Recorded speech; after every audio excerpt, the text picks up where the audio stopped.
we're back. And I'm extra crisp on my new microphone.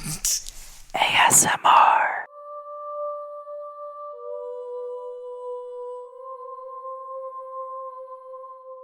Excited. Do I get to edit this one? I get to edit this one. Crisp. Hello, editing Kellie. Okay. I'm going to start moonlighting as like an ASMR something. Oh, gosh. Excellent. Something An ASMR something that, you know, ASMR influencer? I don't know. Does that exist? I don't know. Is that a thing? Anyway, welcome back to Oddities, everybody. I'm Cassie. And I'm Kellie. And welcome back to Strange Town. And as as per usual, all of our shit is in the description. I'm not going to tell you what the shit is, but you know that all of it's there. Plus our email. Is. Also, shout out to Lindsay Bidwell for designing our merch. She's wonderful and talented. Yes, but I do want to say this. If you're not subscribed to our Patreon, you want to be, because there's a lot of fun things happening over there. There's a lot of fun things happening. The chaos. Oh, by the way, I have to find yet another free video editor. This is the third one I'm going through because Adobe Premiere, I thought it was going to be fine, and that is the hardest shit to use. Oh no, I'm sorry. It's fine. It's going to be all right. We're going to be okay. But anyway, head over there. I made a really cool intro song for our bonus episodes. I love this. Oh God. How are you? I'm here. I'm good. How are you? I'm here. This January has just been an annoying fucking month. But I will say this, snaps to all of us. We made it through retrograde, so oh God, it picks up really well on this mic. Snaps. I'm so excited. This is so great. Cassie has a new mic, you guys. And it's pretty and it has a blue light. I know, and then when I tap it, too. If I tap it, it'll turn red and it'll mute me. Fancy. But it just looks, I like it because it looks demonic.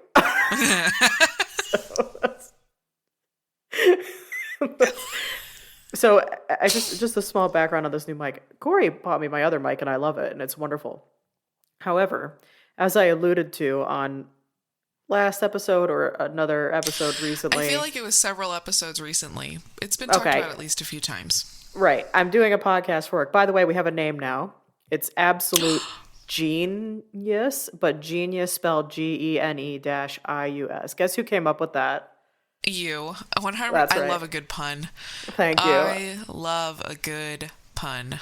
And the company, the production company we're working with for it sent me some cool freaking like shit. Like I got a nice like noise canceling headphones. I've got this nice microphone and I have a ring light now. So I was like, well, if you think I'm for sure not also using this for my personal podcast, like you're wrong. Right. Look at us. So we both have ring lights now. I know. This one, check this shit out real quick. This shit's so bright. I look like I'm on the fucking surface of the sun. I'm on the lowest setting right now, which is like, you know, normal, but wait. I mean, look how I could get like a sunburn from this. This is so so bright. Wow. I know, and then it's look how flawless your skin is. Thank you. I look like that, but I can. I have a lot of skincare. I look like a glazed donut. I have a lot of skincare on.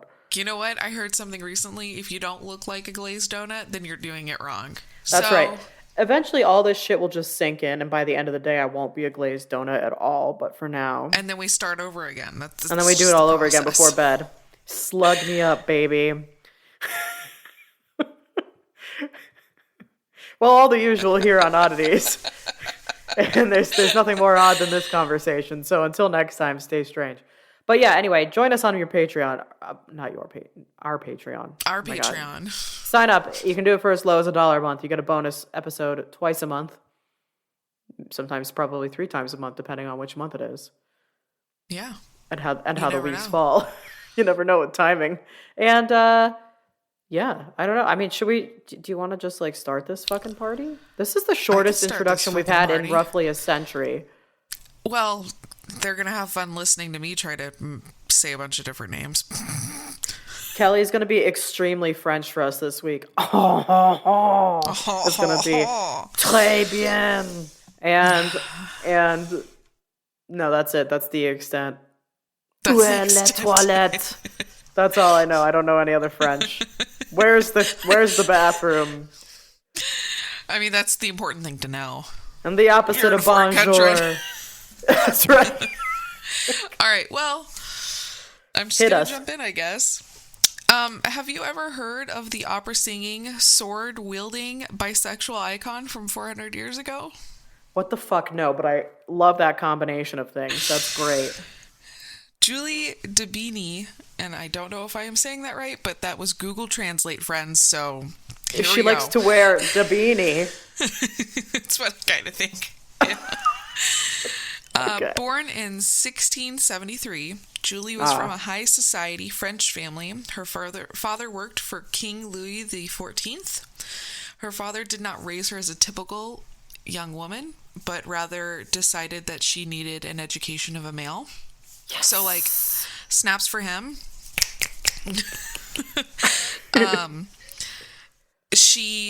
Her father was an excellent swordsman who trained the court pages at Versailles. Naturally, Julie was also extremely talented in fencing, so her father wasted no time in having her train with the other men. Like, God bless you this have a father. talent, you're going to do it. Well, the coolness ended there, because as a typical father, he married her off to another high society French family. Oh, Jesus Christ. Okay, well, we can't have our cake and eat it too, apparently, so. Apparently. Despite her wifely duties, she kept training. She wasn't going to stop. She had a passion for it, and that wasn't going to end. And her marriage didn't last long, because she fell in love with her fencing instructor, Smurl. Spicy. And ran away with him. And after many years of scraping together a living by performing fencing demonstrations at fairs and taverns, and singing at taverns, Julie's lover was arrested. Oh, fuck. Why? Because he killed somebody. Jesus Christ. Wow. This bitch is having a hell of a life so far. What the fuck? You don't even know. Oh, my God. Okay. Hold on to your hat. Okay. I'm so excited. He killed somebody in a duel, so therefore he was arrested. All right. Well, first of all... play stupid games, win stupid prizes. Okay. There you go. That's all. That's all? That's all. Carry on. Okay. After that, after just, he got arrested, Julie began on her own. Started doing life on her own. And she joined an opera singing house. Like you do. And became an opera singer. Sure. Right? Like, good for her. I love a woman with many talents. Yes. She was living her best life, and then she met a girl. Oh, my God. And she falls in love with her. This girl had mutual feelings. What this girl's name is, I don't know. I couldn't find it anywhere in my research, but this girl mystery exists. Woman. Yes. Ooh, okay. But anywho, this girl's family, found out, and they were like, absolutely not, and told her, you're going to become a nun. Oh. Send her away to become a nun. Like, what would you do? My. Your lover, the love of your life, or the woman you have strong feelings for, becomes a nun. What are you going to do? Steal her and run away with her. Was I on track? Or did she also become a nun so they could go to the convent together? Julie became a nun and forged an amazing and diabolical plan. Yes, this is very illicit. She became a nun. She went to the convent, and she convinced her that she was the love of her life and that she needed to run away with her, and she agreed. This is where it gets really wild. Wait, this is where it gets wild? Okay. All right.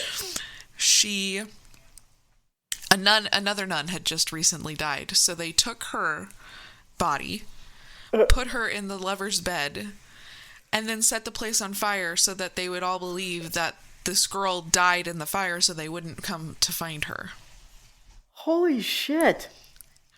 I mean, that's smart, but like, Maybe a little much. Diabolical. I mean, maybe, yeah, like, what the fuck? All right, well, we love like a sense for the dramatic flair, but like, wow. Okay, Damn. carry on. And yeah, they did this to convince everyone so that nobody would follow them, essentially. I mean, it's smart. Yeah. They escaped, but eventually they'd been caught, and Julie was arrested for arson, kidnapping, Fuck. and body snatching. Fuck. Oh, God. Julie was sentenced to death by fire, but was ultimately pardoned by the King of France. Oh. But believe it or not, this was not the first time she was pardoned by the king. I love this woman. Okay.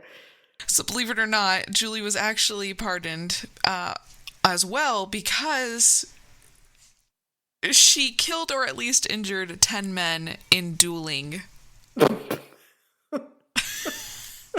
And the anti-dueling laws in France were becoming much more strict at the time, but she managed to win a royal pardon because those laws were directed at men only and not women. Oh my God, the only time things have been in our favor. Like, right, ever. she found a loophole. We love a loophole. So after being pardoned, she had many more run-ins with the law, but all were very minor. Something about screaming at a landlord a few times here and there, whatever. She continued her opera singing, sword wielding life. She had many lovers, both male and female, but ultimately she ended her days heartbroken. For Madame la Marquette de France, the most beautiful woman in France, that's what it translates to, who died of a fever in 1705 when Julie was 31. Julie died in a convent in 1707 at the age of 33. Oh.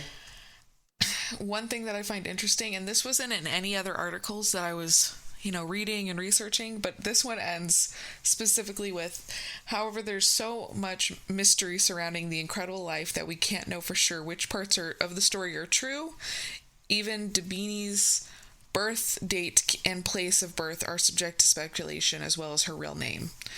Her professional name was Mademoiselle Maupin, cheered by crowds as Lapin.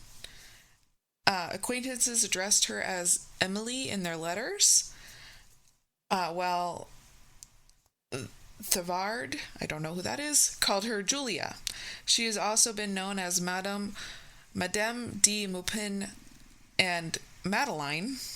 Okay. Though she's best known as Julie de Dabini. It's not uncommon for like ye old shit like this for people to have like discrepancies like that. It's not uncommon. I adore this woman's life. I knew you were gonna. I was writing yesterday. I was like, Cassie is gonna fucking flip. This bitch is wild. I want to be a sword wielding, opera singing, nun impersonating. I know. And then she just like sets shit on fire and kills a few dudes in duels. And then she's like, oh, this doesn't apply to me. I am a woman. And then she just like carries on with her shit.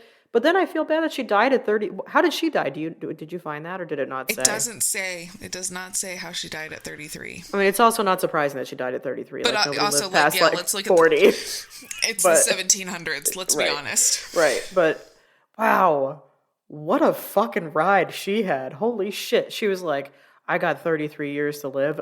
Fucking watch me blow this shit up. What the hell? And this is shout out to my sister's friend, Alexandra. Oh my God, thanks. Who brought it to my sister's attention, and my sister then brought it to my attention, and of course I was like, hell yes. Yeah. You're like, bet your ass I'll talk about this shit. Wow. That was great. I love that. She's my new, like, idol. Yeah, right up there with St. Olga, right? Big time. Wow. Well, next time somebody, like, in anything asks me, like, who do you admire the most? I'd be like, well, I have a couple fucking stories for you. Holy shit. Wow, I don't know what the coolest part of that is.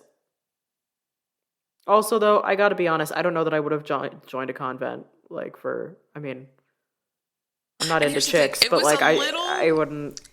it was a little foggy on the subject of, like, did she just impersonate or did she actually, like, go through the steps of becoming a nun? Oh my god, if she just impersonated, but then she died in a convent, so... Right, so, like, was she, like, either that or she was just, like, crazy dedicated to her impersonation of a nun. Apparently. I just love that she just kept reinventing herself. You're gonna marry me off? Well, I'm gonna be better at sword fighting than you, father. Take that, dick. I mean, the dad was, like, really cool on the front end of that. I mean, and the dad is, like, a product of his time and stuff. I mean, like, that was the thing to do, and at least he was still breaking down barriers, like, yeah, bitch, I'm gonna educate the fuck out of you, and I'm gonna teach you how to sword fight. So he's still cool in my book. And it is important to say that she was his only child. So there you go. I mean, this man had his reasons. It doesn't mean it's cool, but it means, like, you know, it was the times, and he was still a pretty badass for doing what he did. Wow. I mean, my topic's cool, but, like, it's not good. It's, like, 0% competing with that. I gotta be honest. Like, stop. It's also not even remotely related to it. That's how we do. That's right. I'm venturing into the world of the spookala as per usual. I'm talking about the Smurl Poltergeist, aka the Smurl Haunting, whichever you prefer. See, the two I'm, are like, one and the same. At our topics list right now, and you said it, but my brain, I have dyslexia. All I saw was the Smurf Poltergeist. I'm talking about the Smurf Poltergeist. It's a bunch of little blue dudes running around and fucking shit up. I would love that. As they do. So what you just read is infinitely cooler than what I'm about to talk about. So, the Smurl Haunting, Poltergeist, what have you, refers to claims made by Jack and Janet Smurl of West Pittston, Pennsylvania, who alleged that there was a demon inhabiting their home between 1974 and 1989. And FYI, I looked up where West Pittston is, and it's only 2 hours from where I am, so... Oh, I was going to ask, how close is that to you? Mama loves a road trip. Let's do it! So, the Smurls' claims gained, like, wide press attention, and they were investigated by demonologists who encouraged the family's supernatural beliefs. It was also investigated by clergy, psychologists, and scientific skeptics who offered more parsimonious, aka Occam's razor-like explanations for this shit. Let's talk about it. Let's do this. So the house involved is a duplex. It's just like this, you know, little duplex. It was built in 1896. It's on a quiet street in a relatively middle-class neighborhood. Ooh. After Hurricane Agnes flooded much of northeastern Pennsylvania in 1972, the Smurl family was forced to leave their home in Wilkes-Barre, Pennsylvania. And Jack's parents, John and Mary Smurl, bought this house in West Pittston in 1973 for $18,000. That's the scariest part of this whole thing, is what houses are going for now compared to 1970. That's depressing. What the fuck? Jesus Christ. Anyway, they lived in the right half of the duplex, and Jack and Janet and their first two daughters, Dawn and Heather, moved in the left half. And the Smurls spent a lot of time and money, like, redecorating, remodeling, you know, making it, you know, it was, like, very DIY. They're like, let's make this house a home, you know? Whatever. Yeah. Anyway, the Smurls say they're a close, loving family. Both Jack and Janet grew up in the area. They met in 1967 and married in 68. Relatively quick turnaround, but that's fine. Love has no timeline. Jack served in the Navy. He became a neuropsychiatric technician. Okay. Like you do. Both Smurls were raised in Catholic homes and had strong religious beliefs, and they enjoyed living with Jack's parents and had no trouble sharing the duplex with them. And the first 18 months in their home on Chase Street, they were like happy months, you know, it was all like good in the hood. But then strange things began to occur. Wanna know? As they do. So, in January 1974, there was a strange stain that appeared on a new carpet. Then, Jack's television set burst into flames. Oh. Then, water pipes leaked even after repeated resoldering. So, what the fuck? Then they had a new sink and bathtub in the remodeled bathroom, and they were found severely scratched, like a wild animal had clawed at them. And then freshly painted woodwork in the bathroom also showed, like, similar scratches. In 1975, their oldest daughter, Dawn, repeatedly saw people, quote, floating around her bedroom. So, by 1977... Sure. Big sleep paralysis energy. By 1977, the Smurls realized that their house was in some way spookala-bookala. You don't say. For me, it's the television bursting into flames. What the fuck? Anyway. Yeah. The toilets would flush without anybody using them. So first of all, this poltergeist is a dick because the water bill was probably going up through the fucking roof. Between the pipes leaking and this fucking toilet, all right?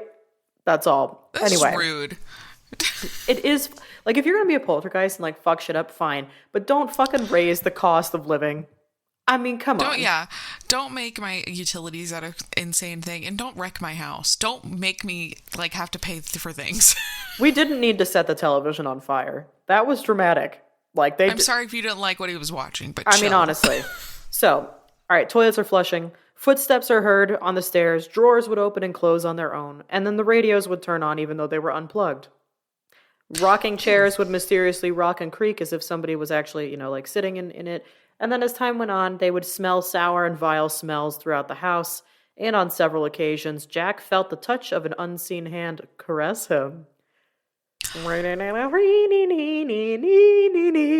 thanks. Right. Don't touch me.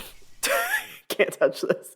All right. By now they had 2 more children, twins Shannon and Karen, and the family was growing frustrated and fatigued by the increasing phenomena. They're like, we have 4 fucking kids. This shit's fucking up our house. We fucking can't. So, 1985, what had started, almost 10 years ago at this point, as annoying disturbances, now are frightening. The house is often ice cold. John and Mary would hear loud, abusive, obscene language coming from Jack and Janet's side of the house, although Jack and Janet weren't even arguing. In February 1985, Janet heard her name being called while in the basement doing laundry. And after searching for somebody in the house calling for her, she realized she had been alone the entire time. And then 2 days later, after that incident, icy cold was felt again in the house, but this time a black human shape form with no facial features appeared to Janet in the kitchen, and it dematerialized through the wall and appeared to Mary, the mom, on the opposite side of the house. From that point on, the haunting activity increased in both frequency and magnitude. A ceiling fan crashed down inches from Shannon, nearly killing her, on the night that her now 13-year-old sister, Heather, was confirmed into the Catholic religion. Weird. As activity increased, Jack and Janet had on occasion levitated. On occasion. Just an occasional levitation. Like occasion, right. And they make that sound so casual, too. Yeah, by the by, sometimes they would just, float. It's fine. So Janet was violently pulled off of her bed after making love to her husband, while he lay paralyzed, gagging from a foul odor. Oh, my gosh. When I read that and put that in my notes, I was Why is that included? How can I not say this, but I have to say this? Also, are they sure the foul odor maybe wasn't something else going on? Bodily in nature. Anyway. The family's German shepherd, Simon, was repeatedly picked up and thrown. Leave the fucking dog. Leave the fucking dog out of it. The dog's suffering enough with a name like fucking Simon. Okay? But yeah, demons, don't come after the animals. Come on, demons. If you're listening, just don't do that. Do better. Be better. They would hear terrible, rapping and scratching noises in the walls. And one night while sleeping, Shannon was tossed out of bed and down the stairs. Even the neighbors weren't spared. Several would hear screams and strange noises coming from the house when the Smurls weren't even home. And most of the neighbors were sympathetic as the Smurls vowed to fight against this demon. So, in January 1986, Janet heard about none other than Ed and Lorraine Warren, our favorite, quote, researchers to fucking make fun of. So Ed and Janet or not Ed and Janet, Ed and Lorraine are called in. I don't know why I said Janet. Although skeptical but having nowhere else to turn, Janet calls the Warrens. They arrive shortly thereafter, accompanied by Rosemary Freux, a registered nurse and psychic. Yes. Like you do. They began the investigation by quizzing the Smurls carefully about their religious beliefs, the happiness of their family life, whether they'd ever practiced Satanism, occultism, used a Ouija board, or in any way invited the supernatural into their home. And then as the Warrens and Freux, I don't know how else to say the name, it's F-R-U-E-H, Freux, walked through the house. They identified the bedroom closet as the crossover point between the two sides of the duplex. And the team said they detected the presence of 4 evil spirits, 3 being minor, but the 4th a demon. Demon. The demon classification. So if it's just minor, it's nothing. It's not anything. But if it's strong, it's a demon. It's the demon, correct. Okay. Without any supposed evidence of family dysfunction, a cold invitation, or tragedy, the Warrens would only surmise that the demon must have been dormant, probably for decades, and then had arisen to draw on the emotional energy generated by the girl's entrance into puberty. Okay. Same. So the Warrens tried to provoke the demon to expose itself by playing tapes of religious music and confronting it with prayer, and the demon reacted violently by shaking a mirror and dresser and moving drawers, and yet another instance by spelling out, "You filthy bastard, get out of this house." I love that. And only holy water and prayer seem to stop these manifestations. So the situation As begins. it does. Well, like you do. The situation begins to turn more serious as Jack was raped by a scaly succubus posing as an old woman with a young body.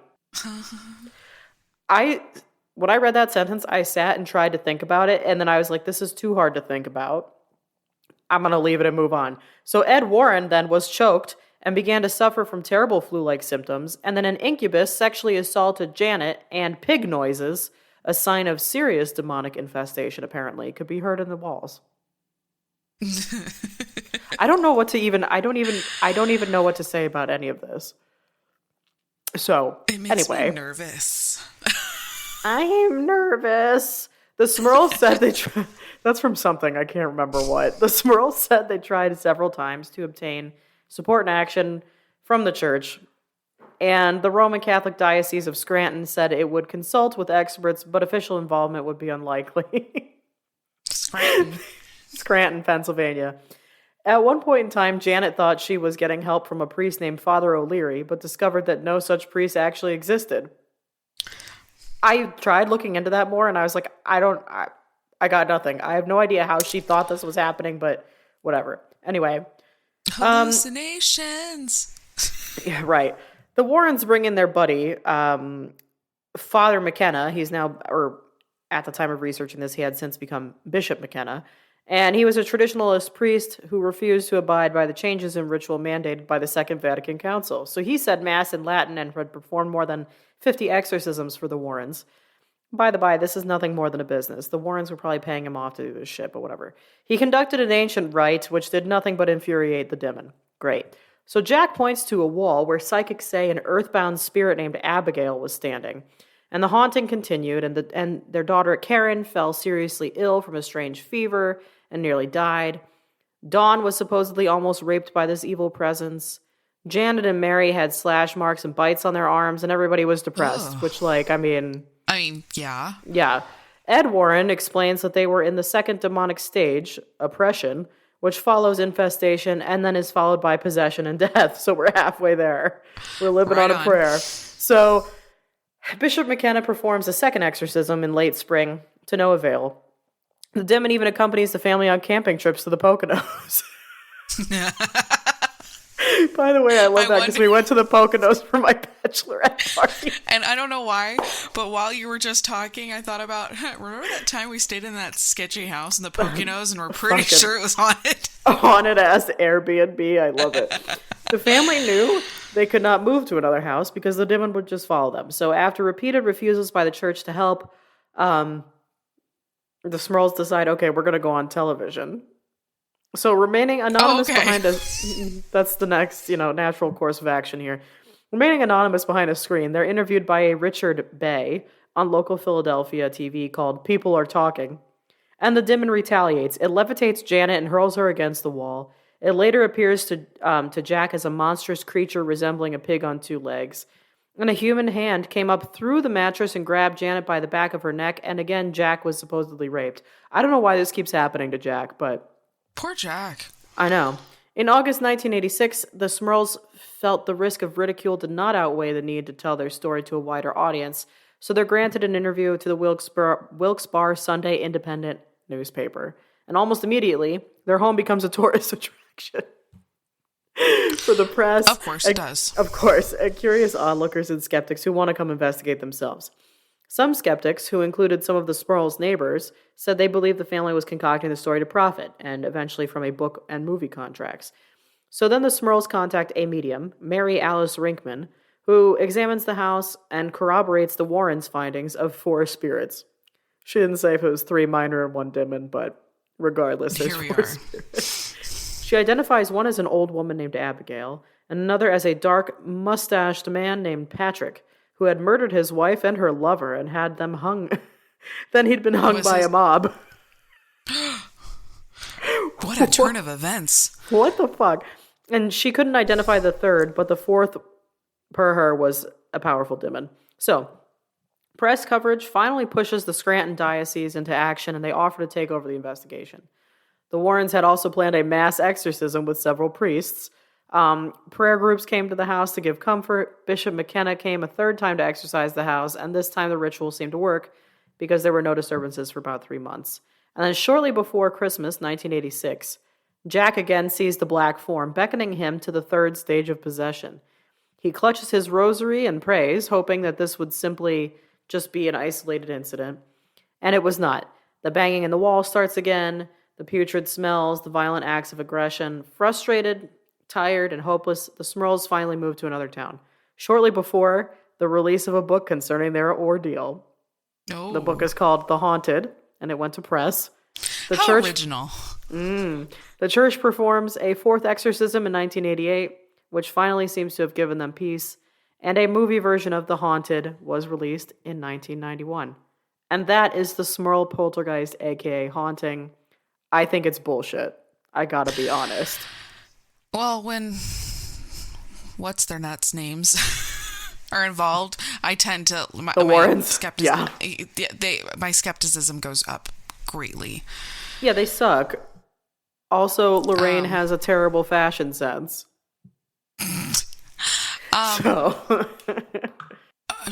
Wow. Part of me... I just kind of feel bad for Jack. All those... I gotta be honest, and this is not. Please, nobody take this because rape is it's a very terrible, terrible thing. I fully believe people. I don't believe this guy when he was like, "I'm being raped by a succubus." I gotta be honest. For me, most of their story is hearsay. There wasn't actual there was true no hardcore evidence. No, and none of this stuff manifested in such a way that TV they could setting on fire. Other than the TV setting on fire, but who's to say that they didn't just set the TV on fire themselves? I don't know. And who's to say what condition the TV was in? An electrical short. Yeah, I hate to be like this, but I don't think I buy a single word of any of this. That's fair, And I gotta be honest, it's very convenient to me that they move out just after they release a book on it, and then they shortly thereafter get a movie deal. And then everything stops. How convenient! Book deal and yeah, it's and it just becomes a tourist attraction, and yeah, because of course this is so we're looking at the 70s and 80s now. So now we're getting the rise of a lot of really popular horror flicks and things like that. And they're like, oh well, what if we come into this with a true story in this small Pennsylvania town and where these religious, I don't know, you know what I mean? It just all seems very And not to say that there's anything convenient about... I was right about this. Poltergeist came out in 1982. Okay. So it's very strange to me that, of course, not long after this, they're at the peak of their Poltergeist supposed activity. They're getting all this shit. I don't know. We all know this. I straddle the lines regularly between skepticism and believing. I'm an open-minded skeptic, but I don't buy an ounce of this shit. There's some other stuff that I've covered on the podcast over the years, and I'm like, yeah, maybe. I don't even believe for a second. That I don't know that our listeners realize. Cassie is a really good bullshit spotter. am. She sees through a lot of things. So when she says she has this open mind, open skepticism, or whatever it is. Yeah. It's true though. Because thank you. You can spot a bullshitter very quickly. I can. And I it's appreciate very impressive, that. and I enjoy it actually. Thank you.